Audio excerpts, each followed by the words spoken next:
하나님이 우리를 지으실 때 당신의 형상 닮아 만드셨다라고 말씀하셨습니다. 자, 이 당신의 형상 닮아 만드셨다라는 것은 우리 존재가 그분을 닮았다라는 의미를 넘어서는 의미입니다. 사람이 어떻게 삶을 살아야 하는가에 대해서 이 당신의 형상 닮았다라는 말 속에 그 뜻이 이미 뜻이 포함되어 있는 것입니다. 그러니까 우리가 창조될 때부터 우리 삶의 방식은 이미 하나님의 형상을 닮은 것을 통해서 이미 정해져 있는 것입니다. 여러분, 창세기 1장 28절에 하나님이 27절에서 당신의 형상을 닮아 우리를 만드셨다라고 말씀하시고 나서 28절에 바로 우리 보고 되이임명을 주십니다. 땅을 어떻게 하라? 충만하라. 땅을 정복하라. 다스리라. 여러분 보세요. 충만하라. 정복하라. 다스리라. 이거 다 사람에게 속한 단어가 아니라 누구에게 속한 단어입니까? 기본적으로 하나님에게 속한 단어예요. 그러니까 하나님에게 속한 온 창조 세상에 대한 당신의 그 섭리 주권이 누구한테 주어졌다고요? 사람한테. 즉 당신의 형상 닮아 지어졌기 때문에 개도 아니요 고양이도 아닌 누구한테? 사람한테 주어졌다. 즉 결국은 우리가 하나님을 닮았기에 이런 하나님의 주권이 우리에게 이임되고, 결국 이런 주권 속에서 결국 우리의 삶의 방식은 누구를 닮는다? 하나님을 닮아 살아야 된다. 결국 우리는 하나님답게 살아야 한다는 것이 이미 창세기부터 정해져 있는 것입니다. 즉 하나님의 뜻과 생각 안에서 순종하며 그 뜻과 생각대로 사는 인생, 그게 바로 우리의 삶이다. 인간이 타락하기 전에 그래서 에덴에서의 삶의 방식은 바로 이 하나님의 생각과 뜻 안에 머무는 동행이라는 것입니다. 여러분, 성경이 가리키는 여러 주제 중에 정말 귀한 주제 중에 하나가 이 동행입니다. 동행하시는 삶 되시길 주님의 축원합니다. 여러분, 결혼이라는 것은 바로 이런 거예요. 남과 여가 만나는 그런 두 사람만의 동행이 아니라 그 안에 하나님께서 함께 하셔서 삼위일체의 동행이 바로 결혼입니다. 그럴 때 남과 여가 싸우지 않습니다. 서로 누가 잘났느니 못났느니 이렇게 싸우는 게 아니라 하나님의 생각대로 뜻대로 서로 순종하게 싸울 일 자체가 없는 거예요. 그러니까 오늘도 싸우신 분들은 오늘도 왜 해요? 예배 드리기 전부터도 이미 싸우고 오는 사람들이에요. 그죠? 맞죠? 틀리지 않죠? 저만 싸웠나? 아니잖아요. 그런 이유는 바로 우리가 여전히 하나님과 동행하지 못하는 부분이 있다라는 그런 의미이죠. 근데 바로 이 동행이라는 것은 바로 그런 의미에서 어떤 물리적으로 그분과 함께 한다는 정도가 아니라 하나님의 생각이 내 생각이요, 하나님의 뜻이 내 뜻이다. 근데 거꾸로 가면 안 돼요. 내 뜻이 하나님의 생각이요, 내 생각이 하나님의 생각, 이렇게 가시면 안 돼요. 그건 거꾸로 하시면 안 돼요. 무조건 하나님의 생각과 뜻이 내 생각과 내 뜻이요. 이럴 때는 놀부가 되셔야 됩니다. 알겠어요? 놀부가 그렇잖아요. 니께 내 거고 내게 내 거야. 재밌어 보려고 했더니 전혀 반응이 없어요. 여러분, 하나님과 생각과 뜻이 바로 나의 것이 되는 그 하나됨, 온전한 하나됨이 바로 하나님과의 동행이요, 내가 하나님의 형상 닮아 지어졌다라는 의미인 것입니다. 그러기에 구원이라는 것은 단순히 예수님으로 인하여 죄가 용서받고 영생을 얻었다라는 정도가 아닙니다. 그거는요, 구원의 아주 일부분만을 우리가 보는 것입니다. 사탄의 미혹을 받아 죄를 범하고 타락한 사람의 인생이 다시 하나님의 동행의 삶으로 들어간다는 것이 바로 구원의 의미입니다. 즉 영원하신 하나님과 함께 동행하면 당연히 그분과 영원히 사는 것이죠. 즉 구원은 이런 거예요. 회복이에요. 복귀예요. 원래 우리가 지음받은 삶으로 다시 돌아가는 것이 바로 구원이다. 그래서 신학자들은 구원을 구원이라고 얘기 안 합니다. 신학적 terms, 용어로는 회복이라는 단어를 씁니다. 회복이 뭐예요? 즉 원래대로 돌아간다. 하나님이 창조 세상을 운영하시는 그분의 섭리, 경륜, 그것을 우리가 His story, 그래서 역사라는 게 바로 거기서 나오지 않습니까? 바로 그분의 역사, His story 안에서 태초의 에덴의 삶으로 우리가 되돌아가는 것이 뭐다? 구원이다. 그게 회복이다. 그러므로 지난 주일에 우리가 나눈 하나님은 나의 하나님이다, 하나님은 하나님이시다라는 것이 매우 중요합니다. 즉 우리의 존재, 우리의 삶의 참된 출발점을 아는 것으로 우리의 삶의 결론이 99% 이미 결정되기 때문이다.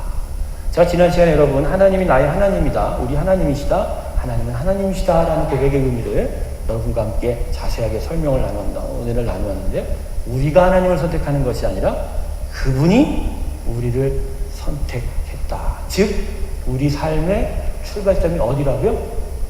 하나님이다 라는 것을 우리가 나눴어요. 즉 내가 하나님과 이미 동행하는 것으로부터 우리의 삶이 출발되었다라는 그런 의미인 것이죠.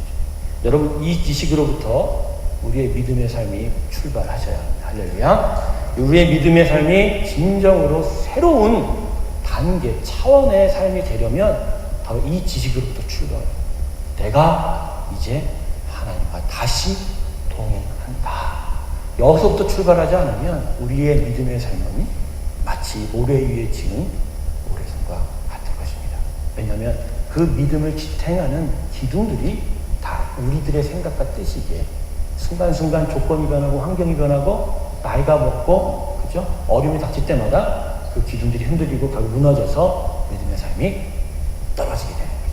근데 하나님과 동행하신다라는 그 하나님은 나의 하나님이시다라는 이 귀한 믿음의 모임, 결국 흔들리지 않는 절대적인 진리 위에 믿음의 삶을 쌓기 시작하면 어떠한 파도가 오고 풍랑이 와도 흔들리지 않게 된다. 그래서 하나님이 내 백성이 무식해서 망한다 호세아서에서 말씀하신 이유가 바로 이런 이유입니다. 사랑하는 성도 여러분, 하나님의 귀한 지식에 거하시길 주님을 축원합니다. 여러분 그래서 성경 읽으라 하는 성경입니다. 하나님과 동행하고 그분을 아는 지식이 결국 어디에 있어요? 사람이 주는 게 아니에요. 뉴스가 주는 게 아니에요. 잡지가 주는 게 아니라 어디요? 성경. 그러니까 성경을 읽지 않으면 하나님을 모르는 거예요. 모르면 못 믿는 거예요. 못 믿으면 결국 멸망하는 거죠. 여러분 성경 읽으세요. 꼭 읽으세요. 항상 읽으셔야 됩니다. 이건 율법이 아니에요. 규칙이 아니에요. 그냥 우리 삶이 원래 하나님께로 되돌아가는 그 회복의 과정 속에 필요한 가장 중요한 것이다. 성경 읽으면 하나님 보입니다. 믿습니까? 하나님 보입니다. 하나님만 보여요? 하나님만 보이면, 하나님이 보이기 시작하면 내가 보여요. 내가 누군지가 보여요. 내가 누군지만 보이면요, 하나님이 보이고 내가 내 인생을 보면 이 세상도 다 볼 수 있는 거예요. 그러면 그게 지혜가 되는 거예요.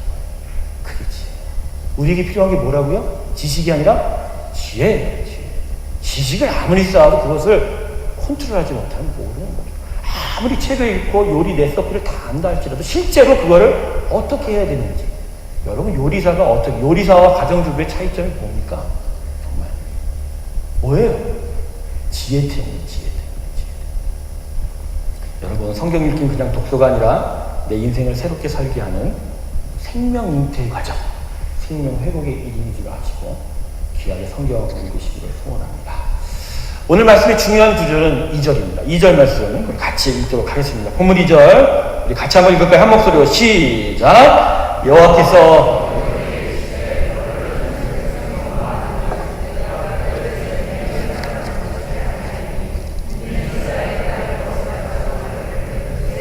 나를 구원하였다 할까 함이니라. 자, 본문의 배경은 사사 시대입니다. 하나님의 생각과 뜻에 벗어나 자기 옳은 소견대로 살던 그 시대, 그게 바로 이 본문의 배경이죠. 그래서 하나님을 대적하고 하나님을 배신하였기에 하나님이 이스라엘 백성들에게 어려움을 주십니다. 그렇게 어려움 가운데서 징계를 받아 그 징계로 인하여 하나님을 다시 아는 지식에 거하도록 만드시려고 했던 하나님의 계획이셨죠. 그러한 징계들이 특별히 어떤 식으로 나타났냐면 이민족의 지배를 받는, 참 땅의 주인으로 하나님께서 이끄셨는데 그 가나안 땅에서 오히려 이민족의 지배를 받는 그런 삶, 그게 바로 이스라엘 백성의 가나안의 삶이었다는 것은, 이거는 정말 어처구니가 없는 것이죠.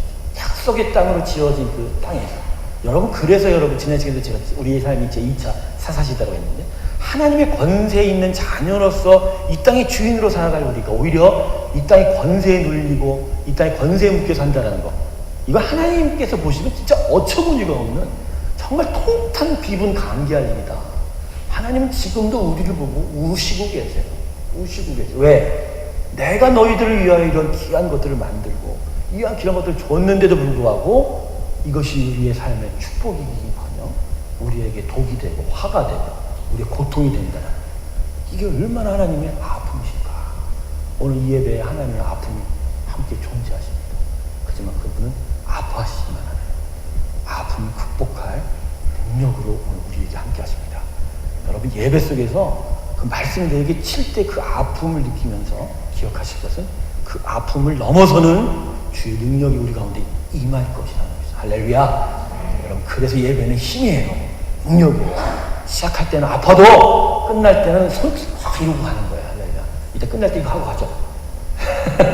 이렇게 하고 가죠. 당시 미디안 족속이 기돈이 있을 때 미디안 족속이 이스라엘을 이제 지배하고 있었는데 핍박하고 괴롭혔습니다. 근데 미디안의 대군이 추수를 마친 후에 이스라엘 백성을 공격합니다. 유목 족속이었어요. 미디안 대군이 미디안 족속이. 그래서 어디 정착하던 자들이 아니에요. 추수를 마친 이스라엘 백성에게 와서 뭐 자신들의 모자랐던 그런 곡식들을 뺏어가려고 공격하려고 했던 것이죠. 강탈하려고. 자, 이런 미디안의 공격 앞에 드디어 이스라엘은 하나님께 부르짖게 됩니다. 공격을 받은 지 거의 7년 만에 하나님께 간절히 부르짖습니다. 하나님께서 이스라엘에게 이런 어려움을 주신 이유는 바로 이것 때문에 간절히 부르짖는 모습을 원하셨기 때문이다. 고난의 이유가 뭘까요? 고통이 나에게 찾아오는 이유가 뭘까요? 예수를 알고 예수를 믿는데도 불구하고 고난이 찾아왔다는 것은 결국 내가 더 하나님과 함께 동행하는 삶으로 더욱더 회복하여 들어가기 원하시는 하나님의 놀라운 계획 때문이다 라는 것입니다. 결국 이스라엘 백성이 하나님을 알지 못하니까 이런 고난을 통해서 그분과의 동행의 삶으로 끌고 가시려고 일부러 고난을 허락하셨다. 여러분 그렇기 때문에 고난이 왔다. 그러면 기억하십시오. 99%는 하나님의 이러한 뜻이다. 내가 하나님과 더 가까이 해야 한다는 하나님의 귀한 뜻이다.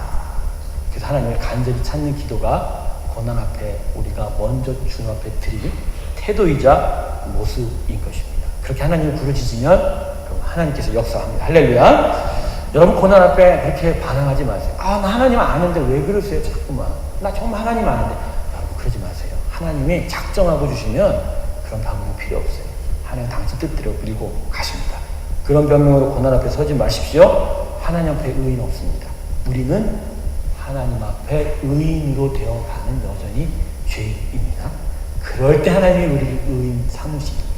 나는 의인이에요. 그럼 하나님은 넌 죄인이야 말씀하세요. 하나님 그래도 난 죄인이에요. 어떡하죠? 아니야. 넌 나의 사랑하는 의인이야. 이렇게 말씀하시는 하나님이십니다. 그렇기 때문에 하나님의 그 고난 앞에서 그 고난이 다 우리를 위해서 주신 사랑의 계획이시다. 역사이시다는 것을 믿으시기를 소원합니다. 그러기에 고난 앞에서 이와 같이 고백하십시오.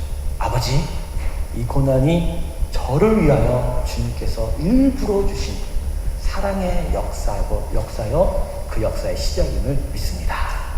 고난 맞을 때마다 항상 그 앞에 선포하세요. 아버지, 이 고난이 나를 향한 아버지의 사랑입니다. 그렇게 고백하세요. 거기서 아버지의 놀라운 일들을 이루어내십니다. 할렐루야. 예. 자, 그렇게 해서 이스라엘의 이런 부르짖음을 들은 하나님이 기드온이라는 사사를 내세웁니다. 그 기드온은 미디안 대군과 싸우려고 이스라엘 백성 장정들을 막 남자들을 끌고 모아요. 그래서 몇 명을 모았냐면 32,000명을 모아요. 아주 많이 모았어요. 아주 많이 모았어요. 그런데 하나님께서 이상하게 말씀하십니다. 이게 32,000명이나 되는 큰 무리를 모은 기드온에게 하나님이 뭐라고 말씀하시냐면 아까 우리가 좀 전에 읽었던 2절의 말씀이죠. 숫자를 줄여라. 군대 숫자가 너무 많다. 이상하죠? 이상하지 않습니까? 싸움을 하려면 뭔가 좀 유리한 위치에 있어야 되죠. 강하고 많고 더 세고 그래야지 이길 수 있지 않습니까? 근데 하나님 군대의 숫자를 줄이라고 합니다. 왜 줄까요? 본문 2절 하반절에 하나님께서 이렇게 말씀하시죠. 이스라엘이 나를 거스려 자긍하기를 내 손이 나를 구원하였다 할까 함이라. 여러분 이게 무슨 의미입니까? 말 그대로의 의미는 그 교만에 대한 경고예요.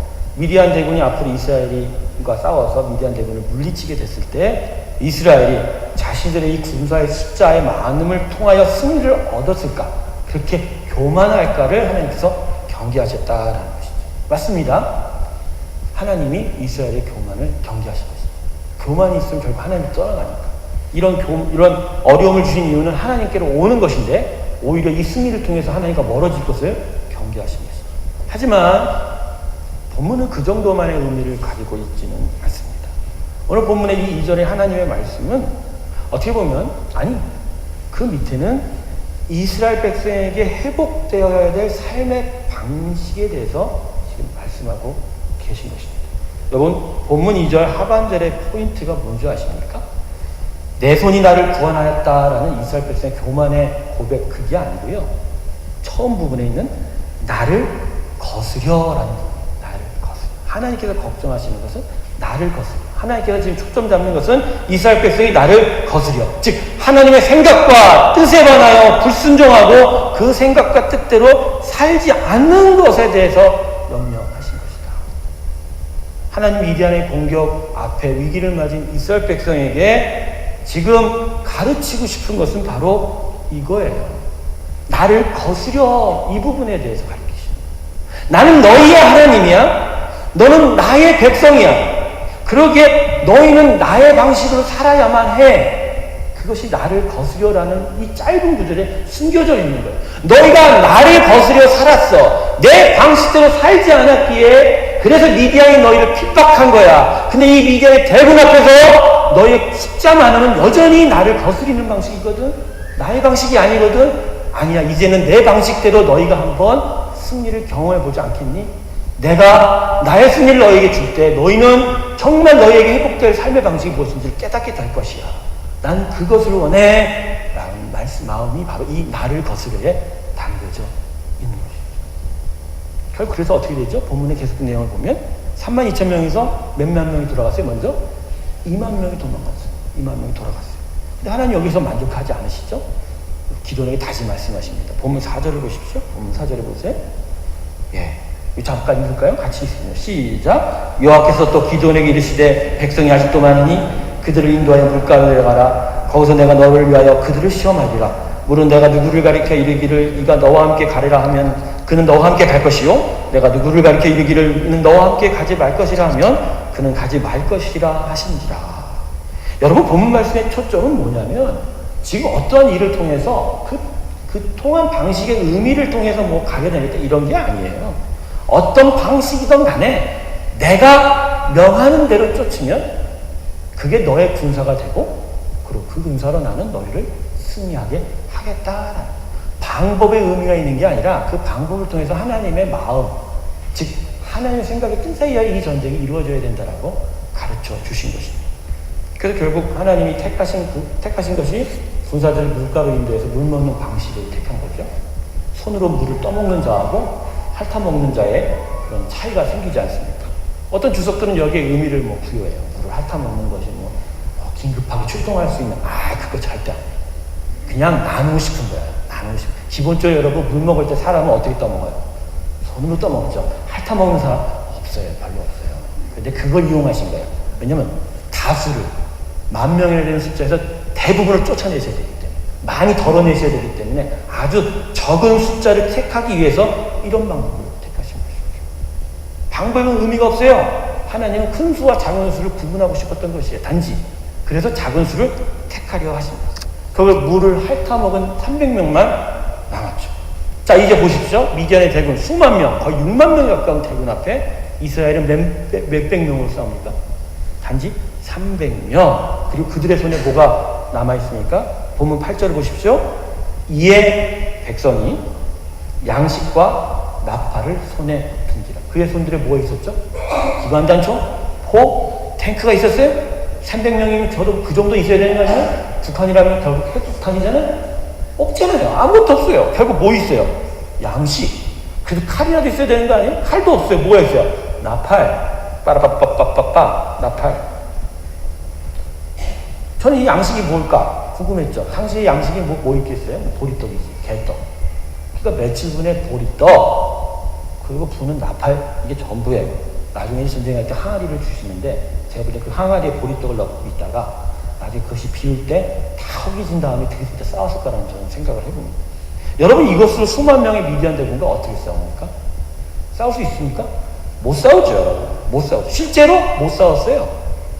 미디안과의 전쟁에서 이스라엘이 싸운 게 아니에요. 이스라엘이 싸우지 않았습니다. 누가 싸웠죠? 하나님이 싸웠어요. 어떻게 하셨어요, 하나님? 야밤에 이스라엘 보고 기습하라고 해요. 기습이 어떻게 했죠?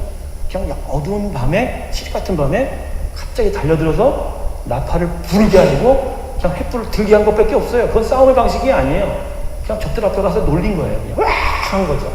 그런데 미디안이 자멸했죠. 어두운 밤에 기습받는 줄 알고 그 깜깜한 밤에 칼을 들고 자기 앞에 있는 모든 사람들은 다 베어버린 거예요. 근데 다시는 지들끼리 죽인 거죠. 결국 그러다가 야밤에 기습받는 줄 알고 스스로가 싸움이 붙어서 결국 스스로가 스스로를 다 죽인 후에 그것을 알게 된 이후에 황급히 도망가게 돼요. 그제서야 하나님이 이스라엘 보고 쫓아가라 하셔서 이스라엘은 거기서 남은 잔족을 죽이고 그 대승을 거기에 하셨다 하고 이스라엘이 싸운 게 아니죠. 하나님이 싸운 거죠. 결국 하나님의 승리 안에 이스라엘은 자동적으로 승리를 얻게 되신 것이다. 하나님이 결국 오늘의 사건, 이 미디안 대군과의 싸움을 통해서 이스라엘이 가르쳐주신 것은 바로 이러한 것입니다. 너희의 숫자와 너희의 가진 것으로는 절대 승리 얻지 못한다는 거예요. 절대 승리 얻지 못한다. 그리고 난 그러한 승리를 너희한테 준 적이 없다라는 거예요. 난 너희한테 그러한 승리를 허락한 적이 없다라는 거죠. 여러분 이스라엘 백성의 역사를 보십시오. 이스라엘 백성에게 하나님이 그러한 승리를 약속하신 적이 있어요? 아니에요. 말씀을 제대로 읽으세요. 내가 그러한 승리를 너에게 주겠다고 한 게 아니라 내가 승리할 것이다 라고 말씀하셨어요. 내 손에 승리가 있다라고 말씀하셨어요. 하고 정말 잘 읽으셔야 돼요. 이스라엘 백성의 삶의 방식은 그거예요. 그들이 하나님을 믿고 하나님 그들 대신 싸우시고 그리고 하나님이 승리를 일으키신 그 기쁨을 이스라엘 백성은 누리고 그 누림의 행복 속에 사는 것이다. 오직 너희는 내 안에 있고 내가 승리한 가운데서 그 승리의 기쁨을 누릴 것이다. 그러니까 이스라엘 백성이 무엇을 얻거나 어떤 자리에 올라가는 것이 중요한 것이 아니라 그분의 생각에 동행하며 그 생각과 뜻에 순종하며 사는 것이 가장 준 것이다 라는 것을 바로 이 사건을 통해서 다시 깨닫게 하신 것이죠. 하지만 이스라엘 백성은 깨닫지 못했어요. 결국 또다시 사사시대의 그 타락한 서클이 또다시 기드온 시대 이후에도 반복이 되게 되었다라는 것입니다. 사랑하는 성도 여러분, 우리가 정말 하나님을 하나님으로 섬기기 시작하면 이러한 삶이 시작되어야 합니다. 만일 내가 하나님을 나의 하나님이라고 섬김에도 불구하고 바로 하나님이 오늘 이스라엘 백성에게 가르쳐 주신 그 삶의 방식이 나타나지 않는다면 우린 진정으로 하나님을 하나님으로 섬기고 있는 것은 아닐 것입니다. 왜냐하면 하나님을 하나님으로 섬긴다는 것은 바로 한 손의 양식과 한 손의 나팔이라는 이 세상이 볼 때는 아무 무가치한 가치 없는 것을 든다 할지라도 결국 승리할 것이다 라는 것입니다. 단지 며칠 분의 양식과 나팔이란 무가치한 것을 가져도 하나님의 승리가 우리에게 보장이 되는 삶의 방식, 그게 바로 하나님을 나의 하나님으로 섬길 때 우리에게 나타나야 될 삶의 방식이다. 오늘 기도의 사건이 이것을 말하여 주지 않습니까? 여리고성이 어떻게 무너졌습니까? 홍해가 어떻게 무너졌어요? 갈라졌습니까? 오병의 기적이 어떻게 일어났냐라는 것이죠. 두 가지 교훈을 여러분과 짧게 나누려고 합니다. 하나님을 나의 하나님이라고 섬기신다면 그분을 거스리지 마십시오. 바꿔 말하여 그분에게 순종하십시오. 여러분, 순종이라는 것은 결국 그분과 하나 됩니다. 그분과 하나 되는 거예요. 그분의 생각이 내 거고 그분의 뜻이 내 뜻이다라는 것입니다. 그러니까 줄이라 하면 줄이고 많게 하라면 많게 하고 가라면 하고 멈추라면 멈추고 그렇게 하는 것이죠. 특별히 우리가 이런 생각을 하는 것이 경향이 있죠. 내가 강해야지, 내가 뭐가 많아야지, 더 가지고 해야지, 높아야지 잘 된다. 이 생각을 버리라는 것이죠. 여러분, 세상 일이라는 게 그렇지 않나요? 전 요새 류현진 투수가 미국 가서 이제 새롭게 메이저리그 와서 데뷔해서 경기를 하고 있지 않습니까? 근데 원래 다저스가 작년에는 타격이 좋았는데 타격이 별로 안 좋아요. 그러니까 아무리 투수가 잘 던져도 공격에서 점수를 얻지 못하니까 승리를 따내지를 못하는 거예요. 그냥 이걸 보면서 이 세상에서 일이라는 게 이런 거예요. 상대성이에요. 내가 암만 잘하고 내가 암만 뭘 가졌어도 그게 나한테 승리로 연결되는 게 아니에요. 나와 관련된 모든 것들의 어떤 상대적 변수들이 복합적으로 작용해서 결국 나한테 어떤 때 복으로 오거나 화로도 올 때가 꽤 많다라는 거예요. 여러분, 이런 모든 변수들 우리가 컨트롤할 수 있어요? 못해요, 여러분. 그럴 때 가장 중요한 게 뭐예요? 절대적 상수가 필요하다는 거예요. 그분, 진리가 되는 분, 절대 움직이지 않는 어떤 하나의 조건, 그것이 있을 때 거기서 우리가 정말 그 절대적인 상수로 인하여 복을 얻는 것이다.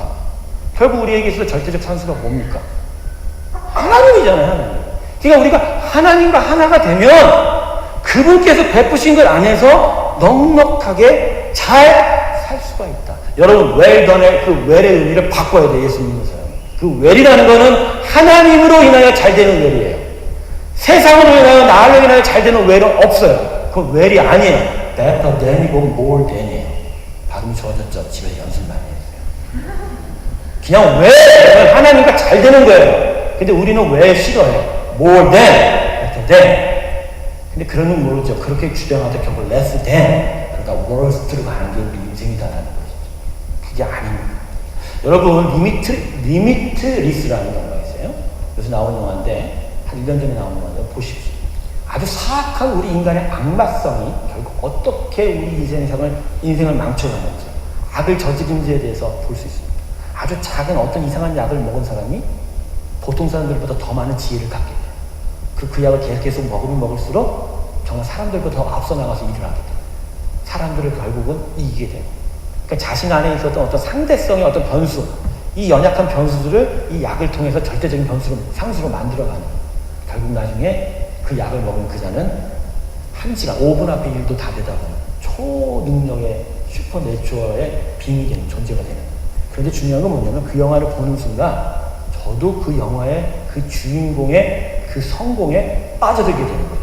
영화 보면서 내게 저 약이 있으면 끝내주겠는데, 내게 저기 있으면 끝내주겠는데, 리미트리스, 나한테 제한이 없는데. 그러면서 난 영화 보면서 내 나름대로의 상상을 다 펼치는 거예요. 그 사람은 거기서 막 상원의원이 되는 그런 꿈만 꾸더라고요. 그 정도도 아니잖아. 온 세상을 내가 다 잡아먹을 수 있는 거죠. 그러고 나서 내가 영화를 보면서 딱 느꼈어요. 이게 이 세상을 지배하는 사탄의 권세의 거짓말이에요. 이게 우리에게 지금 속이고 있는 것이다. 우리는 안 돼요. 우리에게 주어진 것은 결국에는 낭식과 나팔밖에 없거든요. 이걸로는 못 살아요, 여러분. 못 사는 게 당연한 거예요. 근데 우리는 속고 있는 거예요. 여기서 뭔가 더 하면 잘 될 거. 안 그렇다니까요? 안 그렇다니까. 그게 다 우리를 멸망으로 인도하는 사탄의 괴력이라니까요, 여러분. 여러분 기억하십시오. 조금 더 많고 조금 더 적고 이 차이는 있어도 결국 우리의 인생은 한 손에 뭐요? 양식. 한 손에 결국 나팔밖에 없다라니까. 이거 갖고 싸움을 해봐야 백전백패입니다. 여러분, 사탄의 거짓말에 속아가지 죽지 마십시오. 근데 중요한 건 내 손에 양식과 나팔밖에 없다 할지라도 내가 살 수 있다라는 거예요. 할렐루야. 여러분 마음에 지금 구조를 완전히 깨트리세요. 난 양식과 나팔 있으면 못 살아? 이젠 그거 아니에요. 나팔, 양식만 있어도 산다는 거예요. 산다니까? 그걸 보여줬잖아요, 지금. 하나님 먼저 앞서서 이 승리하시고 보여줬잖아요.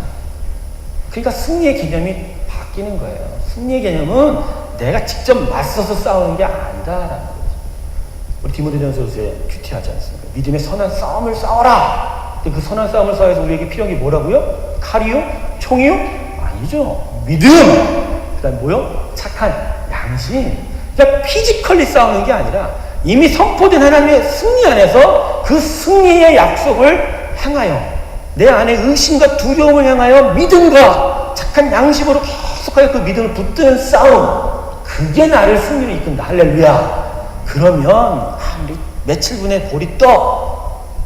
나팔 하나. 이 나팔 얘기는 다음 주에 할 거예요. 무슨 나팔 가지고 있어도 충분히 삽니다. 충분히 삽니다. 할렐루야. 오늘 이거 믿는 자에게 복이 있을지어다. 이거 안 믿는가 보다. 지금 느낌이 안 믿는가 봐. 안 믿는가 봐. 믿으세요. 믿으세요. 믿으셔야 돼요. 믿으셔야 돼요. 이게 우리 삶의 방식입니다. 왜? 하나님을 하나님으로 믿는 자는 하나님으로 인하여 우리는 하나님으로 인하여 삽니다. 그분이 주신 양식으로 삽니다. 그분의 내추럴리와 그분의 만나로 삽니다. 그리고 그분이 우리에게 주신 사명, 나팔의 사명으로만 사는 거예요. 그러다가 열심과 성실이 필요한 그러다가 영원한 땅으로 가서 온전하게 되어지는 거예요. 이 땅에서 꽃 피우지 마십시오. 여러분의 꽃은 열매 맺은 이후에 저 하늘나라에서 찬송으로 피어날 것입니다. 그렇게 사는 거예요. 그게 하나님으로 인하여 사는 믿음의 삶의 방식이다. 이 귀한 일이 우리 가운데 나타나길 주님으로 축원합니다. 우리의 노력으로 바뀌지는 않죠. 그러나 오늘 단 조그만 단 1도의 각도라도 내가 이 하나님을 믿겠습니다라고 내 고백이 변하기 시작하면 오늘은 요만한 각도이지만 내일은 이런 각도고 그 1년 후에는 엄청난 각도로 내 인생의 모든 것들이 변해져 있을 것이야. 그리고 결국은 시간이 흐른 후에 나는 이쪽과는 완전히 평행선을 달리는 완벽한 하나님, 완전한 온전한 하나님의 사람의 삶으로 나아가게 될 것이다. 결국 오늘 여러분의 작은 고백 하나가 아버지의 놀라운 역사를 일깨워 세우십니다. 이 귀한 고백을 주님 앞에 드리시기를 주님으로 축원합니다. 기도하겠습니다. 오늘 이 시간에 잠시